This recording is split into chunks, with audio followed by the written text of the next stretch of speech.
Hello दोस्तों, मैं पीयूष गौतम एक बार फिर नए वीडियो के साथ आप लोगों के सामने आया हूं। और आज की वीडियो में हम बात करेंगे कि इलेक्शंस पास आ रहे हैं तो हमें किन बातों को ध्यान में रखते हुए इलेक्शंस में वोट डालना चाहिए। मेरे कुछ रीजंस हैं जो मैं आप लोगों के साथ शेयर करूंगा।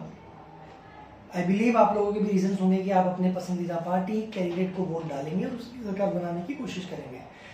तो जो मेरे रीजंस हैं मैं वो शेयर करूंगा आप लोगों के साथ में। अगर आप लोगों के रीजंस भी मैच होते हैं, मैं चाहूंगा कि आप लोग इस वीडियो को ज़्यादा से ज़्यादा लोगों के साथ शेयर करें ताकि वो लोग भी देखें और समझें कि इन 10 सालों में सरकार ने ऐसे क्या क्या कार्य किए हैं या कारनामे किए हैं जिनको ध्यान में रखते हुए हमें सोचना है कि हमें अगली सरकार बनाते वक्त उनको वोट देना है या नहीं देना है। तो मैं मेरे रीजंस वन बाय वन अपन इस वीडियो में लेकर के चलेंगे। मैं कोशिश करूंगा इस वीडियो को जितना छोटा हो सके उतना छोटा हम रखें। तो मेरा पहला रीजन रहेगा जो लेटेस्ट इंसिडेंट है मणिपुर का। पिछले 1 साल से ज्यादा वक्त से मणिपुर में दंगे हो रहे हैं और प्रधानमंत्री ने सिर्फ 19 या 25 सेकंड्स उस मणिपुर दंगों के लिए कुछ बोला है और उसके अलावा उन्होंने वहां पे ऐसा कोई कार्य नहीं किया है कि जिससे मणिपुर के दंगों को रोका जा सके। वहां की जो बहनें हैं वो हाथ जोड़ करके रोते हुए बिलखते हुए, जैसा कि हमने वीडियोस में देखा है, प्रधानमंत्री से रिक्वेस्ट कर रही हैं कि वो मणिपुर आए, यहाँ की स्थिति समझें और इसका जायजा लेने के बाद में अकॉर्डिंगली वहां पर कुछ एक्शन करें ताकि इनके दंगों को रोका जा सके। हम लोगों ने वहां देखा है कि किस तरीके से मणिपुर में कारगिल युद्ध के जो शहीद हमारे वीर सैनिक थे, उनकी जो विधवाएं थी, उनको किस तरीके से नग्न करके घुमाया गया था। वो सारा इंसिडेंट भूले नहीं भुलाया जाता है कि कितनी बर्बरता उन वहां के रहने वाले लोगों के साथ में की गई थी। तो मेरा पहला रीजन रहेगा मणिपुर के दंगे और महिलाओं के साथ जो व्यवहार इस सरकार में अलग अलग राज्यों में अलग अलग शहरों में किया जा रहा है। जैसा कि दूसरा रीजन मैं बात कर रहा हूँ महिलाओं के साथ व्यवहार की, तो आप लोगों ने देखा होगा कि किस तरीके से हमारी महिला पहलवानों ने दिल्ली में ब्रजभूषण जी, जो कि महिला कुश्ती संघ के अध्यक्ष रहे थे, उनके अनुचित व्यवहार के खिलाफ आंदोलन किया था, उनको हटाने की मांग को लेकर के। लेकिन हमारी सरकार ने उस आंदोलन को बिल्कुल कुचलने की सारी कोशिश करी थी और किस तरीके से हमारी महिला पहलवान बहनों को सड़कों पर घसीटा गया था, पीटा गया था और उनको उनका शांतिपूर्व आंदोलन नहीं करने दिया जा रहा था। तो मैं समझता हूँ मेरा दूसरा रीजन रहेगा कि देश में महिलाओं को अलग अलग राज्यों में अलग अलग जगहों पर वो अनुचित व्यवहार उनके साथ नहीं किया गया है। मेरा तीसरा रीजन रहेगा कि किस तरीके से ED, CBI, IT, election commission का दुरुपयोग करके हमारी सरकार दूसरी पार्टीज और दूसरी पार्टियों के नेताओं को दबाने का प्रयास कर रहे हैं ताकि वो उनके साथ ताकि एक पावरफुल विपक्ष उन लोगों के सामने खड़ा ना हो पाए।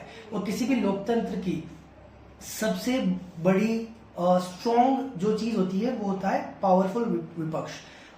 लेकिन इस सरकार ने विपक्ष को पूरी तरीके से दबाने की हर तरीके से कोशिश की है। तो वही मेरा एक रीजन रहेगा कि मैं क्या सोच करके वोट डालूंगा। उसमें रीजन रहेगा कि ईडी, सीबीआई, आईटी और इलेक्शन कमीशन के दुरुपयोग को लेकर के उन्होंने किस तरीके से विपक्ष को रोंदने की और कुचलने की कोशिश करी है।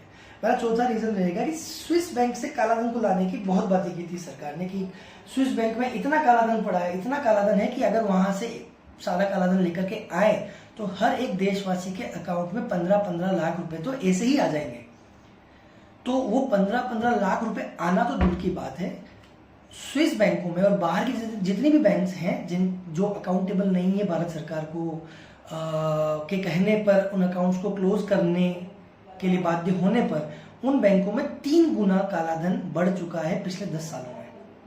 तो ये एक और मोर्चे पर भारत की जो केंद्र सरकार जिस वादे के साथ सरकार बना करके आई थी वो उन पे विफल रही है। तो मेरा एक पॉइंट ये भी रहेगा कि मैं काले धन वाले मुद्दे पर एटलीस्ट वी नो के it's a complete failure by the government, but ठीक है।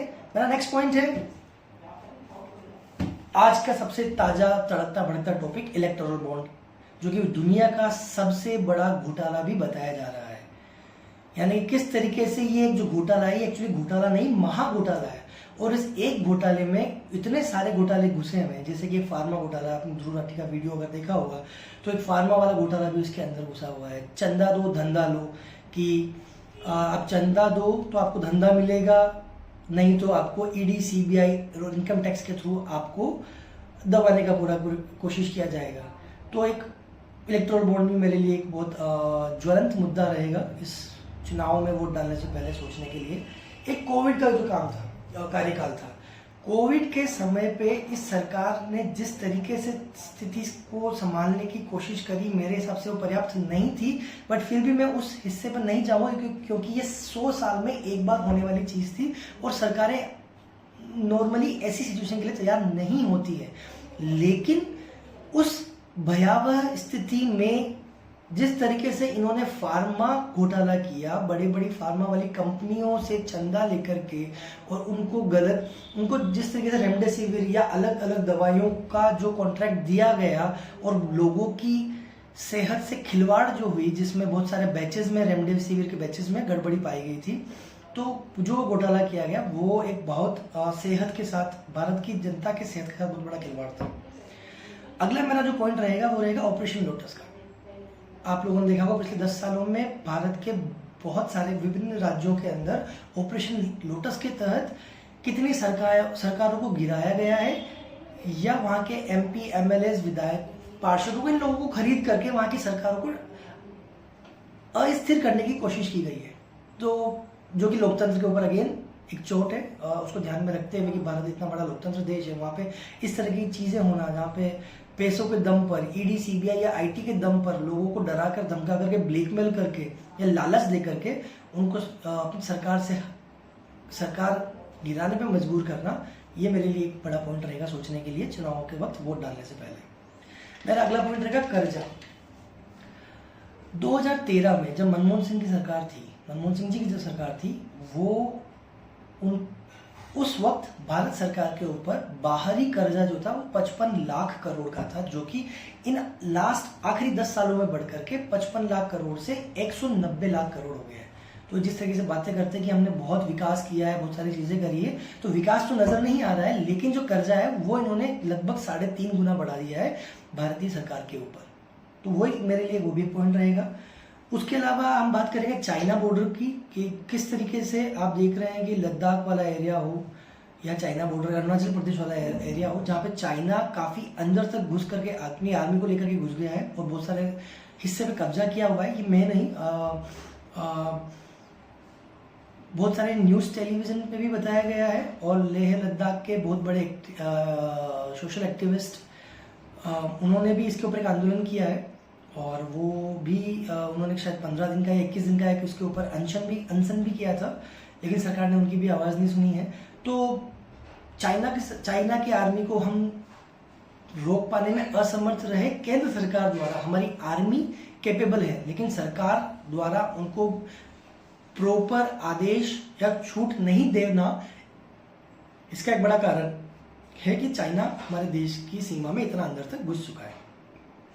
उसके अलावा हम देखेंगे कि ISI को जब हमारे पठानकोट में हमला हुआ था, तो पाकिस्तान की सबसे बड़ी खुफिया एजेंसी ISI जो है, उसको हमारे देश में बुला करके, उसको निमंत्रण दे करके बुलाया गया ताकि वो यहाँ के हमले की जांच कर सके। यानी कि उन्होंने हमारे दुश्मन देश की सबसे खुफिया एजेंसी, जो कि हमारी सबसे बड़ी दुश्मन है ISI, उसको हमारे देश में बुलाया, उनकी आवाभगत करी और उनको उन इलाकों में घुमाया जो हमारे आर्मी के कैंप्स हैं। यानी कि उनको एक तरीके से पूरी जानकारी दे दी गई कि हमारे आर्मी के कैंप के अंदर कैसी व्यवस्था होती है। वो जानकारी को लेकर के ISI यहाँ से पठानकोट के हमले की जांच के नाम पर भी सारी जानकारी लेकर के गई है। तो ये भी मेरे लिए बहुत बड़ा मुद्दा रहेगा। उसके अलावा जो एक और मुद्दा रहेगा वो रहेगा पुलवामा के शहीद। एक्चुअली पुलवामा के जो हमारे शहीद थे, उनका जो जत्था था, जो वो उनको क्रॉसिंग के लिए जब उन्होंने एयरवेज के लिए परमिशन मांगी थी वहाँ की सरकार से, तो उन्होंने हेलीकॉप्टर के थ्रू उस जत्थे को वहाँ पे क्रॉसिंग के लिए परमिशन मांगी थी, जिसको डिनाई कर दिया गया था भारतीय सरकार द्वारा डिनाई कर दिया गया था भारतीय सरकार के द्वारा। अगर वो हेलीकॉप्टर के थ्रू उनको पासवे दिया जाता तो आज हमारे पुलवामा का इतना बड़ा हमला ना होता और हमारे इतने सारे जवान शहीद नहीं होते। तो ये भी एक बहुत बड़ा मुद्दा रहेगा मेरे लिए। अगला रहेगा अग्निवीर, जो इन्होंने हमारे देश के इतने युवा हर साल अपनी पढ़ाई करने के बाद में देश की सेवा करने के लिए सेना में भर्ती होने का सपना देखते हैं। अब अग्निवीर जैसी बकवास स्कीम ला करके, जिनमें उनको 4 साल के अंदर रिटायर कर दिया जाएगा और किसी भी पेंशन के लिए वो एलिजिबल नहीं रहेंगे और उनके उसके बाद में किसी गार्ड की या किसी इसकी नौकरी करनी पड़ेगी, तो यानी कि उनको उत्साह को तोड़ा जा रहा है। तो ये भी मेरा बहुत बड़ा मुद्दा रहेगा कि जिसको मैं सोचते हुए अगले चुनाव में वोट डालूंगा। तो ये सभी मेरे मुद्दे थे। आई होप आप लोगों ने इन मुद्दों को समझा होगा और आप लोग भी कनेक्ट रखते होंगे इन सब मुद्दों के ऊपर मेरे से कि ये बातें सही हैं। और अगर आप लोग को ये रीजन पसंद आए तो आप लोग भी और आप लोग सहमत हैं तो आप लोग इस वीडियो को ज़्यादा से ज़्यादा शेयर करें और वो लोगों के साथ पहुँचाएं, ताकि वो लोग भी अगर उनके मन में 1% भी इधर उधर की कुछ शंका है तो वो समझ सके कि क्या क्या मुद्दे हैं जो हमें सोचना चाहिए इस बार के चुनाव में वोट डालने से पहले। धन्यवाद, थैंक यू।